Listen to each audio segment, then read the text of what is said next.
La nuit du 12 juin 2016 à Orlando, en Floride, vibrait au rythme de la Latin Night de la discothèque Pulse. À l'intérieur, les corps se balançaient, baignés par les lumières stroboscopiques multicolores qui dansaient sur les murs. L'air était épais, saturé de la moiteur de la Floride, du parfum des cocktails sucrés et de l'énergie électrique d'une communauté célébrant la vie, l'amour et l'acceptation. Le Pulse n'était pas un simple club, c'était un sanctuaire, un refuge où les membres de la communauté LGBTQ+, pouvaient exister sans crainte, sans jugement. La musique reggaeton battait comme un chœur collectif, unissant des centaines d'âmes dans une communion de joie pure. Chaque rire, chaque verre trinqué, chaque regard échangé était un acte de liberté. Mais dans l'ombre de cette exubérance, une dissonance se préparait à déchirer cette symphonie. Un son métallique et froid qui allait brutalement interrompre la fête et transformer ce havre de paix en un abîme de terreur. Le premier coup de feu a retenti juste après 2 heures du matin. Sec, percutant, il a été d'abord confondu avec un effet sonore du DJ, un pétard, une blague. Mais le second, puis le troisième, ont semé le doute, puis la panique. La musique s'est arrêtée, laissant place à une cacophonie de cris et de hurlements. La confusion a cédé la place à une terreur primale lorsque la silhouette d'un homme, armé d'un fusil semi-automatique, est apparue dans le chaos des lumières clignotantes. L'odeur âcre de la poudre à canon a envahi l'espace, se mêlant à celle du sang. Les gens tombaient. Les corps s'effondraient sur la piste de danse. Ce qui était un espace de mouvement et de vie est devenu un labyrinthe mortel. La course effrénée vers les sorties, le bruit des verres qui se brisent sous les pieds. Les supplications et les pleurs ont remplacé les rythmes latins. Le sanctuaire avait été profané, son innocence volée en un instant par une violence aveugle et implacable. En quelques minutes à peine, la scène de célébration s'est figée en un tableau macabre. Des vies, pleines d'espoirs et de rêves, ont été fauchées au milieu d'une chanson.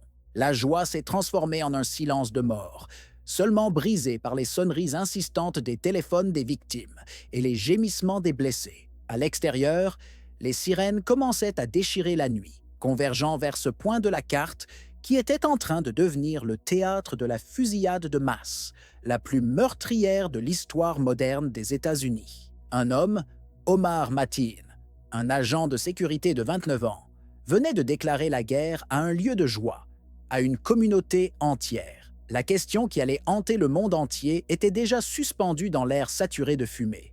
Pourquoi? Comment la haine avait-elle pu trouver son chemin jusqu'au cœur battant de la fête et le réduire en cendres? Derrière le massacre se cache Omar Mateen, une énigme de contradiction. Né à New York de parents afghans, citoyen américain de 29 ans, il menait une vie en apparence banale, travaillant comme agent de sécurité pour la firme G4S. Ce poste lui conférait non seulement une autorité qu'il semblait convoiter, mais aussi un accès légal et une formation au maniement des armes à feu qui allaient devenir ses instruments de mort. Ironiquement, Mateen aspirait à devenir policier, une ambition qui jette une lumière trouble sur son désir de porter un uniforme et d'exercer le pouvoir. Pour ses collègues, il était un personnage instable, prompt à des déclarations incendiaires et haineuses.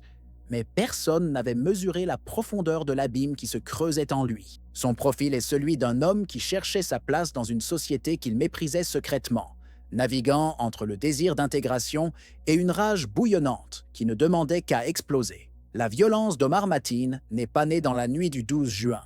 Elle était profondément enracinée dans sa vie personnelle, comme en témoigne le récit glaçant de son ex-femme, Sitora Youssoufi. Elle le décrit comme un homme mentalement instable, violent et bipolaire, qui l'a soumise à des abus physiques et psychologiques terrifiants. Il la battait régulièrement pour des raisons triviales, la séquestrait et contrôlait chacun de ses gestes, révélant un besoin pathologique de domination. Ce passé de violence domestique dessine le portrait d'un individu incapable de gérer sa colère, frustré et pétri d'une haine qui cherchait constamment une cible. Avant de tourner sa fureur contre la communauté LGBTQ+, il l'avait déjà déchaîné sur la personne la plus proche de lui. Ses antécédents de brutalité privée étaient un signal d'alarme assourdissant, un prologue tragique à la violence publique qu'il allait commettre.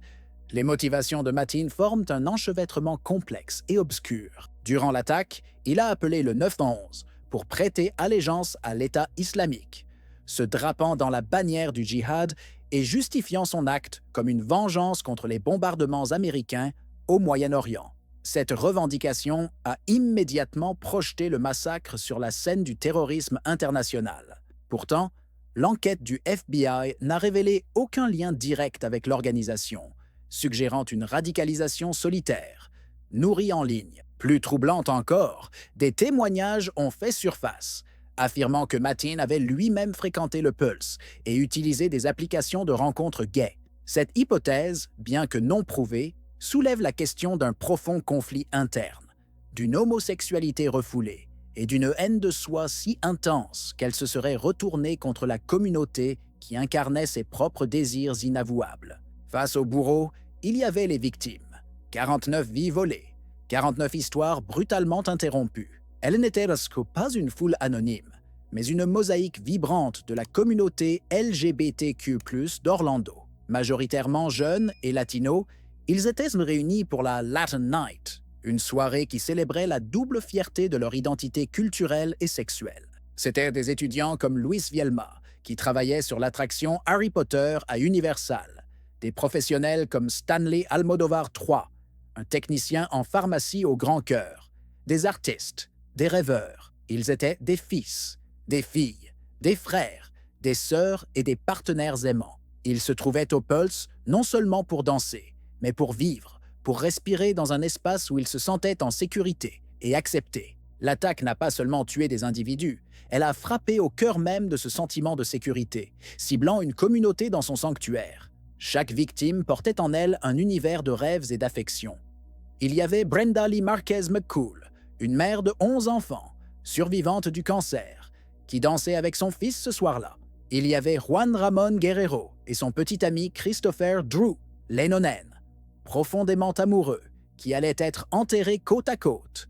Il y avait Eddie Justice, dont les derniers instants ont été partagés avec le monde entier, à travers les SMS déchirants envoyés à sa mère depuis les toilettes où il était piégé. « Maman, je t'aime. Il arrive.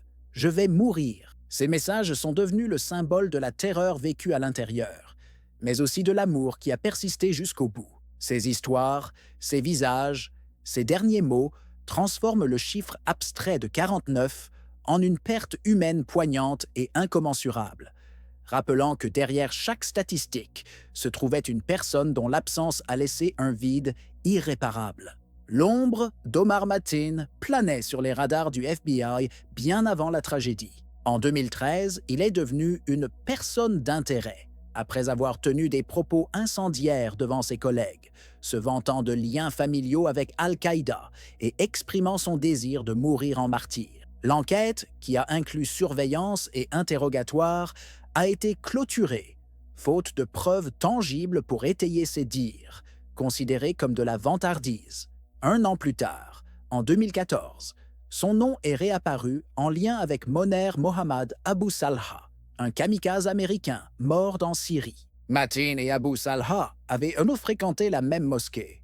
Une nouvelle fois, le FBI a enquêté et interrogé Mateen, mais a conclu que le contact entre les deux hommes était minime. Ces deux enquêtes classées sans suite constituent un chapitre glaçant de la préhistoire du massacre, soulevant une question douloureuse et insoluble. La tragédie aurait-elle pu être évitée? Avec une facilité déconcertante, quelques jours seulement avant de commettre l'irréparable, Omar Mateen s'est rendu dans une armurerie et a légalement acheté les outils de son futur carnage.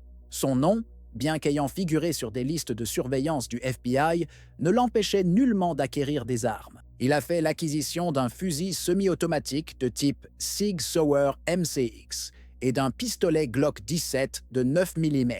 La transaction, banale et rapide, contraste de manière sinistre avec l'horreur qu'elle allait engendrer. Mateen, qui avait un permis de port d'armes valide en tant qu'agent de sécurité, a passé avec succès la vérification d'antécédents requises. Cet achat légal est devenu l'un des points les plus brûlants du débat national qui a suivi, illustrant de manière tragique les failles d'un système qui a permis à un homme, déjà signalé pour son extrémisme, de s'armer jusqu'aux dents. Le dimanche 12 juin, à 2h02 du matin, le temps s'est arrêté au Pulse. Omar Mateen, armé de son fusil, a franchi le seuil de la discothèque et a immédiatement ouvert le feu. Le premier à lui faire face fut Adam Gruller, un officier de police d'Orlando qui travaillait comme agent de sécurité supplémentaire cette nuit-là. Posté à l'entrée, Gruller a engagé un échange de tirs avec Mateen, une confrontation brève mais intense. Cependant, armé de son seul pistolet de service, il n'a pas pu neutraliser le tireur, lourdement équipé. Mateen a alors pénétré plus profondément dans le club, poursuivant sa tuerie méthodique, pendant que l'officier, en infériorité de feu, demandait des renforts. Ses premiers instants ont été décisifs. La première ligne de défense avait été franchie, et l'assaillant avait désormais le champ libre à l'intérieur d'un espace clos et bondé. Alors que les tirs déchiraient l'air, la terreur s'est propagée à la vitesse de la lumière, à la fois dans le club et à l'extérieur. À 2h09, une publication effrayante est apparue sur la page Facebook du Pulse, un SOS numérique lancé au milieu du chaos.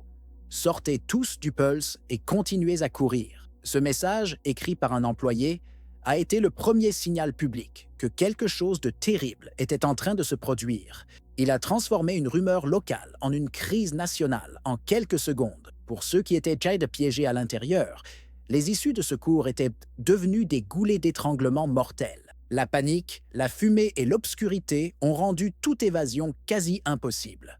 Le club, conçu pour le plaisir et la communion, s'était refermé sur ses occupants comme un piège mortel, chaque seconde augmentant le nombre de victimes. À 2h35, le massacre a pris une nouvelle dimension. Se terrant à l'intérieur du club avec des dizaines de personnes, Omar Mateen a utilisé le téléphone d'une victime pour appeler le 911. D'une voix calme et déterminée, il a prêté allégeance à Abu Bakr al-Baghdadi, le chef de l'État islamique. Il a également exprimé sa solidarité avec les auteurs de l'attentat du marathon de Boston et a mentionné son lien avec le kamikaze Abu Salha. Cet appel a été un acte de communication stratégique. Mateen ne se contentait pas de tuer. Il voulait que le monde connaisse ses motivations, ou du moins la version qu'il voulait en donner. Il a ainsi transformé une fusillade de masse en un acte de terrorisme revendiqué, s'assurant que son crime résonnerait bien au-delà des murs du Pulse et inscrivant son nom dans la lignée sanglante du djihadisme mondial. Pendant près de 3 heures, les toilettes du Pulse sont devenues le théâtre d'une attente insoutenable. Des dizaines de survivants s'y sont entassés, blessés, terrifiés, baignant dans le sang des victimes. Le silence n'était rompu que par les gémissements des mourants, la respiration haletante des vivants et parfois la voix de Mateen qui se trouvait juste de l'autre côté de la porte. Dans cette obscurité suffocante, les téléphones portables sont devenus le seul lien avec le monde extérieur, le dernier canal pour l'amour et l'adieu. C'est de là qu'Eddie Justice a envoyé sa série de SMS déchirants à sa mère, décrivant l'horreur en temps réel. Il nous a coincés dans les toilettes. Appelle la police. Je vais mourir. Ces messages, témoignages bruts de la terreur et de l'impuissance, ont capturé l'agonie des otages et sont devenus un symbole poignant de cette longue nuit d'horreur. À l'extérieur, une véritable armée de forces de l'ordre avait convergé, mais la situation était dans une impasse totale. Les négociateurs de crise ont établi le contact avec Omar Mateen à plusieurs reprises. Au cours de ces appels, il s'est montré calme, affirmant avoir piégé des otages avec des gilets explosifs et menaçant de déclencher un carnage encore plus grand si la police tentait une intervention. Cette affirmation, qui s'est révélée fausse par la suite, a paralysé les autorités. Le dilemme était terrible. Fallait-il continuer à négocier au risque qu'il exécute d'autres otages ou lancer un assaut qui pourrait déclencher les bombes et tuer tout le monde à l'intérieur? Chaque minute qui passait était une minute de gagner pour peut-être trouver une solution, mais aussi une minute de plus d'agonie pour ceux qui étaient piégés à l'intérieur. Finalement, après avoir entendu Mateen parler de mettre des gilets explosifs sur 4 otages, la décision a été prise.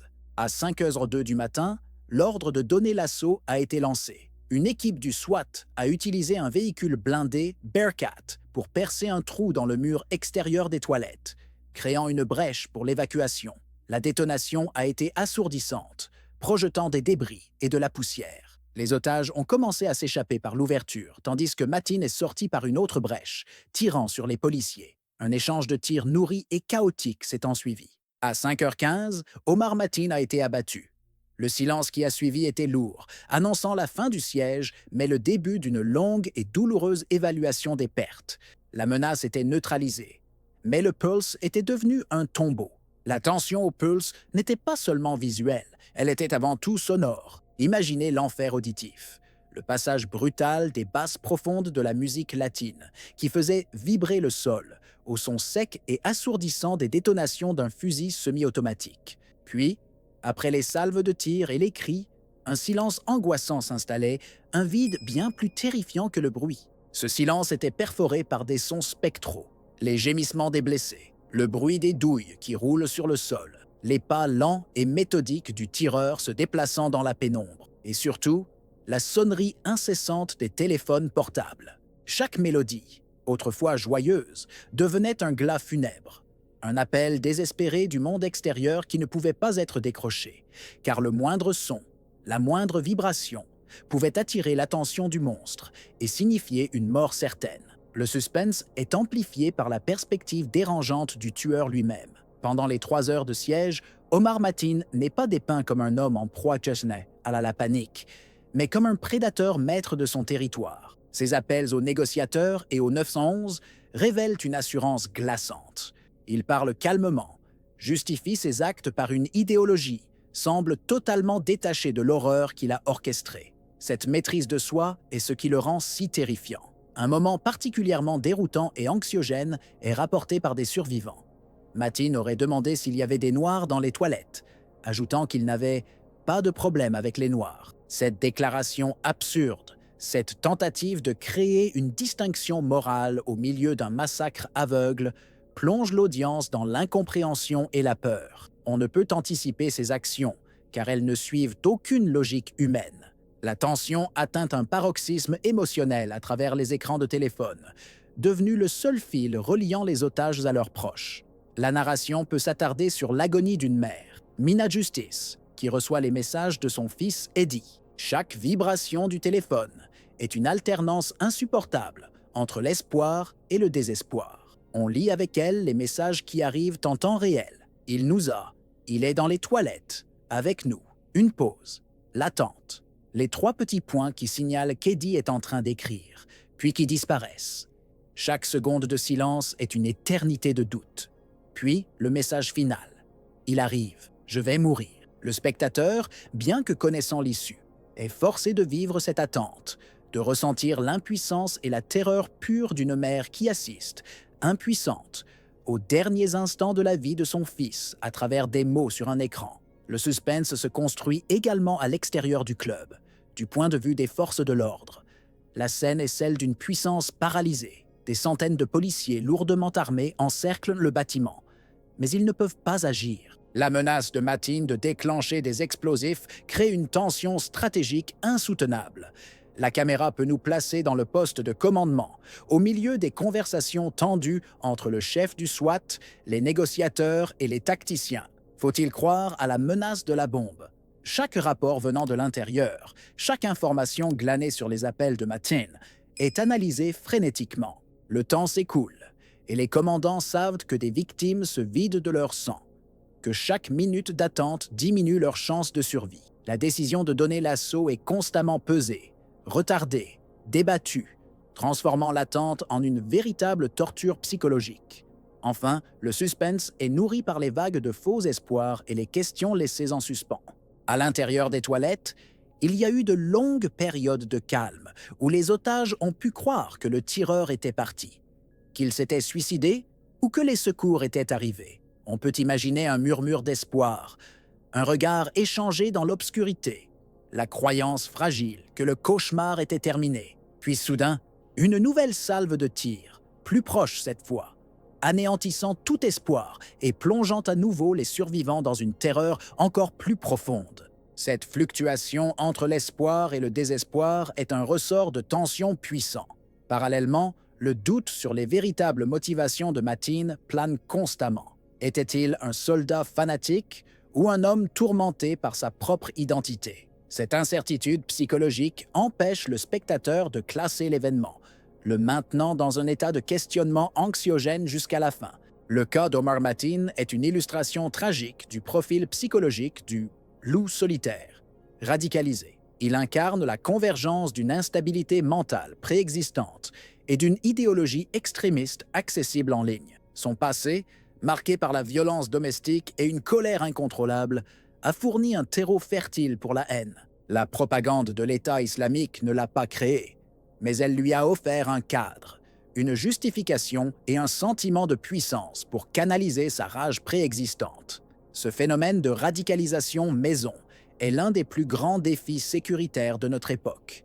Des individus frustrés, isolés socialement et en quête de sens peuvent trouver dans le djihadisme en ligne une cause grandiose pour légitimer leurs pulsions destructrices. Mateen n'était peut-être pas un soldat de l'EI au sens strict, mais il en est devenu l'arme la plus efficace. Un citoyen invisible, armé et prêt à mourir pour une cause qui donnait un but à sa propre misère psychologique. Au-delà de l'idéologie terroriste, une exploration psychologique plus profonde mène à l'hypothèse troublante d'une homophobie intériorisée. Les témoignages contradictoires sur la propre sexualité de Mateen, bien que non formellement prouvés, ouvrent une porte sur une dimension tragique de sa personnalité. Si Mateen était lui-même en proie à des désirs homosexuels qu'il ne pouvait accepter, en raison de son éducation, de sa culture ou de ses propres démons, alors l'attaque du Pulse prend une toute autre signification.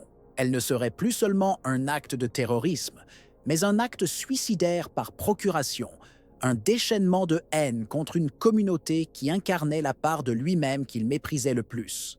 Le Pulse, en tant que lieu de liberté et d'acceptation de soi, aurait représenté un miroir insupportable de ses propres conflits. Dans cette optique, le massacre devient l'acte ultime d'une guerre civile interne, où le meurtre des autres est une tentative désespérée de tuer une partie de soi-même. Le crime ne peut être dissocié du contexte social américain et de sa relation complexe avec les armes à feu.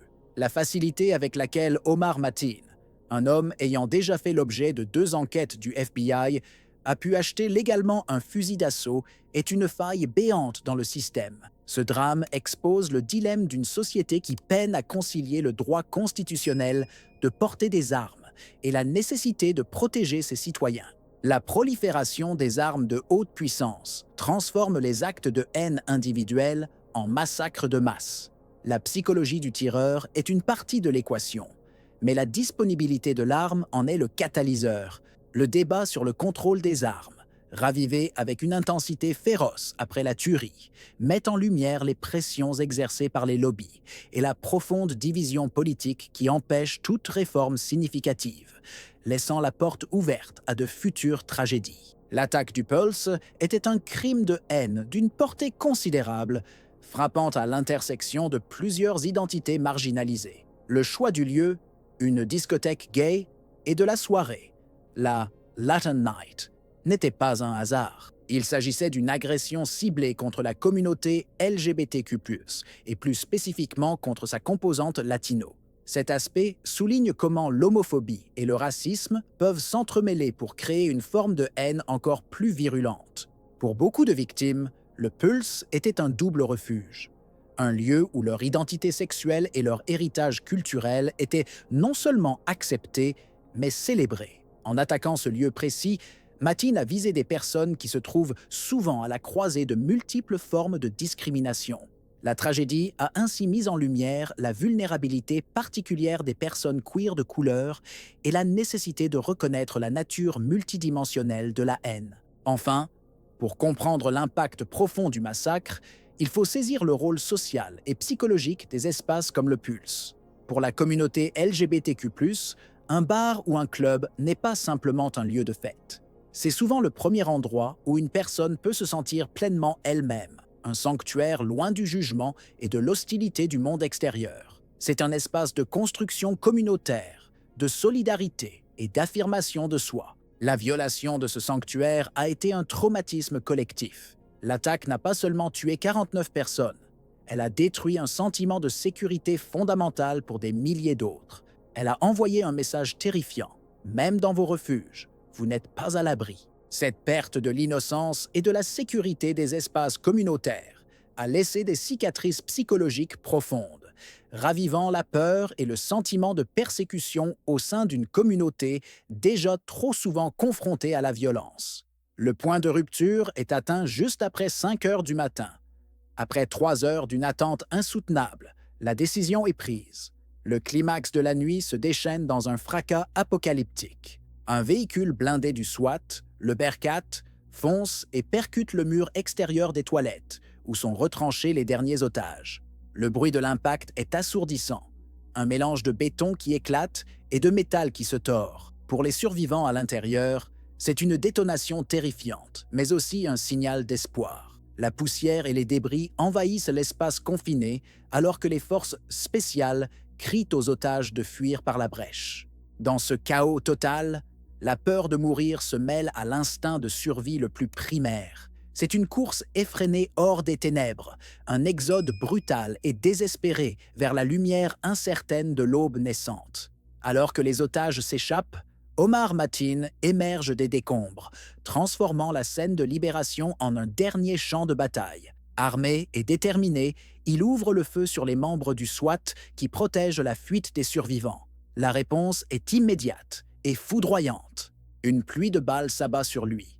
Un échange de tirs, bref, intense et définitif. Son corps est projeté en arrière et il s'effondre. Le silence qui suit est profond, absolu. Le tireur est neutralisé. La menace qui a tenu en otage des dizaines de vies et une ville entière pendant plus de 3 heures est anéantie en quelques secondes. La mort du tueur marque la résolution brutale de la crise, mais elle n'offre aucun soulagement, seulement le constat glacial de la fin d'un acte de violence et le début d'un deuil incommensurable. Le monstre est mort, laissant derrière lui un silence rempli des fantômes de ses victimes. L'aube se lève sur Orlando, jetant une lumière blafarde sur une scène d'horreur inimaginable. Les survivants émergent du Pulse comme des spectres, hagards, couverts de sang, les yeux vides de ceux qui ont vu l'enfer. Ils titubent, s'effondrent dans les bras des secouristes, leur corps tremblant de choc et de soulagement. À l'intérieur, c'est une vision de cauchemar que découvrent les premiers intervenants. La piste de danse, autrefois vibrante de vie, est jonchée de corps immobiles. Les lumières du club, encore clignotantes par endroits, éclairent une scène macabre où les téléphones portables continuent de sonner à côté de leurs propriétaires silencieux. Le décompte des victimes commence, long et douloureux. Chaque corps identifié est une histoire terminée, une famille brisée. Le sanctuaire de la fête est devenu un tombeau, le symbole d'une joie assassinée. L'onde de choc se propage bien au-delà des murs du club. Pour les familles, une attente angoissante commence dans les centres de réunion, une torture psychologique où chaque minute sans nouvelles est un poids de plus sur le cœur. Les listes de noms sont égrenées lentement, apportant soit un soulagement déchirant, soit la confirmation de la perte absolue. La douleur, d'abord privée, devient une vague de chagrin collectif qui submerge Orlando, puis le monde entier. Des veillées s'organisent spontanément, des bougies sont allumées, des drapeaux arc-en-ciel sont mis en berne. La communauté LGBTQ+, ciblée et meurtrie, refuse de céder à la peur. En réponse à la haine, elle déploie une force de résilience et d'amour inouïe, transformant le deuil en un puissant message de solidarité. Le massacre, conçu pour diviser et terroriser, finit par unir des millions de personnes dans une même tristesse et une même détermination. Sur le plan judiciaire, la mort d'Omar Mateen a empêché la tenue d'un procès qui aurait pu apporter des réponses. Cependant, la quête de justice s'est tournée vers son entourage. Son épouse, Noor Salman, a été arrêtée et accusée de complicité et d'obstruction à la justice. Les procureurs ont soutenu qu'elle connaissait les plans de son mari et n'avait rien fait pour l'arrêter. Son procès, très médiatisé, s'est soldé par un acquittement en 2018, le jury estimant que les preuves n'étaient pas suffisantes pour prouver sa culpabilité au-delà de tout doute raisonnable. Ce verdict a été une source de frustration pour beaucoup, laissant un sentiment d'inachevé. Le dénouement a donc été moins judiciaire que social. Le massacre du Pulse est devenu un cri de ralliement permanent pour le contrôle des armes à feu, la lutte contre l'homophobie et la reconnaissance des crimes de haine. Le massacre du Pulse n'est pas seulement l'histoire d'une nuit de terreur, c'est un miroir tendu à notre société, reflétant ses fractures les plus profondes. Il expose la confluence mortelle de la haine homophobe, de la radicalisation idéologique et d'une culture des armes qui transforme la fureur en carnage.